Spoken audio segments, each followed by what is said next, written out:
एक शाम प्राची टीवी पर सीरियल देख रही होती है। तभी उसकी सास वहां आती है। अरे सीरियल में तो ऐसे मग्न है जैसे आज रात का खाना पड़ोसी आकर बनाएंगे। मुझे पता ही नहीं था आपने अपने बेटे की शादी पड़ोस में भी की हुई है। हैं? मतलब?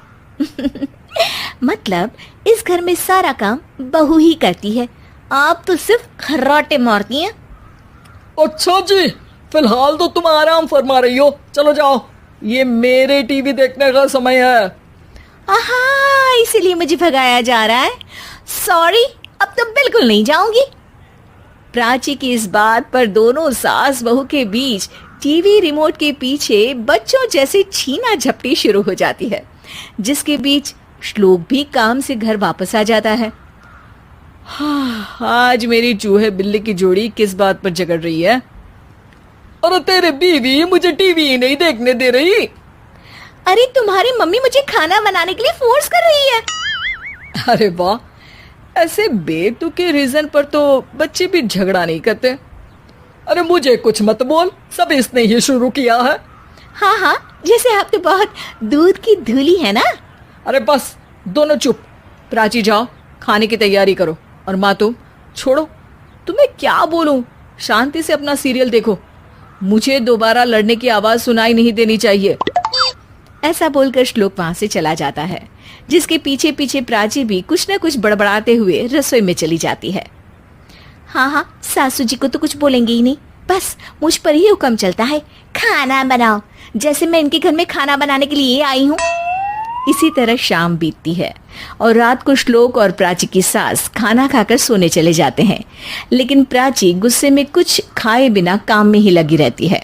इस घर में किसी को घंटा फिक्र नहीं पड़ता, मैं खाऊं या भूखी रहूं।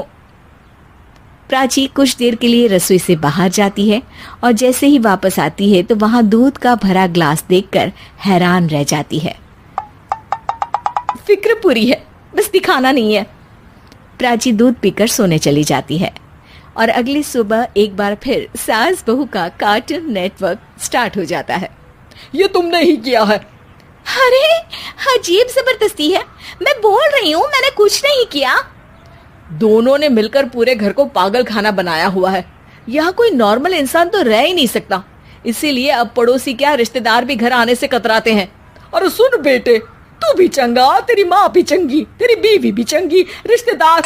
हाँ जी, आपको नहीं पता क्या, गंगाधर ही शक्तिमान है, रिश्तेदार ही। हाँ हाँ, बस समझ गया। कभी जानवरों जैसे लड़ेंगी तो कभी जुगलबंदी करेंगी। भाई मैं आप दोनों के बीच में नहीं फंसना चाहता। सास बहू की इस मनमौजी जोड़ी से परेशान होकर श्लोक अपना सिर खुजलाता वहां से चला जाता है। चलो अब मैं भी कीर्तन में जा रही हूँ। इस पर जैसे ही सास कमरे में अपना पर्स लेने जाती है तो वहां नाश्ते की प्लेट रखी देख मुस्कुराने लगती है और नाश्ता करके घर से बाहर निकलते हुए कुछ पैसे टेबल पर रख जाती है, जिसके कुछ देर बाद सिलेंडर वाला घर आता है। ओ मुरी मैया, मैं सिलेंडर के बारे में तो बिल्कुल भूल ही गई थी। घर खर्च के सारे पैसे भी मम्मी के पास है और श्लोक से बोला तो उल्टा 4 बात सुनाएंगे। प्राची ये सोच ही रही होती है कि अचानक उसका चेहरा चमक उठता है और वो घर में आकर इधर उधर देखने लगती है। तभी उसकी नजर टेबल पर रखे पैसों पर पड़ती है, जिन्हें वो सिलेंडर वाले को दे देती है। ये सब श्लोक देख लेता है। अच्छा बेटे, इतना बड़ा घोटाला, सबके सामने मैं तेरी दुश्मन और पीठ पीछे तेरी मेरी यारी। इस पर श्लोक एक प्लान बनाता है और शाम को सब एक साथ बैठे होने पर बोलने लगता है। माँ, तुम दोनों की बहुत लड़ाई होती है, इसलिए मैं सोच रहा हूँ कि प्राची को उसके घर छोड़ाऊं, इससे वो भी खुश रहेगी और तुम भी। अचानक श्लोक की ये बात सुनकर सास बहू शौक से उसकी तरफ देखती हैं। अरे ऐसे कैसे घर छोड़ाओगे, मुझे कहीं नहीं जाना। अरे तुमने बोला नहीं पर मैंने सुन लिया, तुम्हें मम्मी के साथ रहना अच्छा नहीं लगता, मुझे पता है। अरे वो अरे, जब बहू खुद कुछ काम बोले तो वो तुझे सुनता नहीं, और अब जो इसने बोला ही नहीं वो तू समझ गया। जब उसे नहीं जाना तो फिर जबरदस्ती क्यों कर रहा है? अच्छा, फिर आपको मौसी के घर छोड़ाता हूँ, बस अब आप दोनों एक घर में एक छत के नीचे नहीं रह सकती। मैं इस टॉम एंड जेरी की जोड़ी को और नहीं झेल सकता। है? ऐसे कैसे नहीं रह सकते? तुम्हें इतनी दिक्कत है तो तुम्हारा बोरिया बिस्तर पैक कर देती हूँ, लेकिन मम्मी जी कहीं नहीं जाएंगी। बिल्कुल यही सुनना था मुझे। अगर दोनों में इतना ही प्यार है फिर हर वक्त ये लड़ाई का नाटक क्यों करती हो?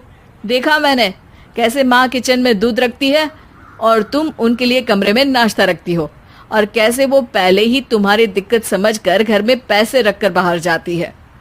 अरे भाई, इतना ड्रामा तो डेली सोप में भी नहीं होता जितना तुम दोनों ने इस घर में फैलाया हुआ है। तू हमें टॉम एंड जेरी बोलता है ना, तो याद कर वो दोनों भी एक दूसरे को बाहर वालों की बुरी नजर से बचाने के लिए हमेशा सबके सामने लड़ते थे, लेकिन अकेले में दिक्कत के समय मदद भी तो करते थे। बस हमारा रिश्ता भी कुछ ऐसा ही है।